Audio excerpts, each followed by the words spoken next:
పౌలు రోమియోలకు సవాలు చేస్తూ ఒక మాట అంటాడు ఆయన 6:14.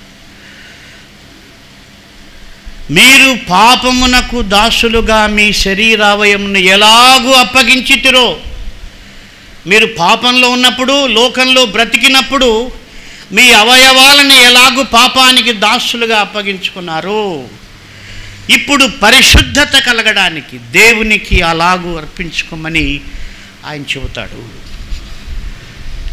కాబట్టి మనం ఏదైనా ఒక ఫోర్స్ నడిపిస్తూ ఉంటే, దేవునికి వ్యతిరేకమైంది ఇన్స్పిరేషన్ నీకు వస్తే, you make sure that's a devil and he will cheat you. ఇది నా ప్రేరణ అనుకోవద్దు. సౌలు అనుకున్నాడు ఇది నాకు ప్రేరణ కలుగుతూ ఉంది, జనులు నాకు ప్రేరేపిస్తున్నారని. కాదు, దేవునికి వ్యతిరేకమైంది.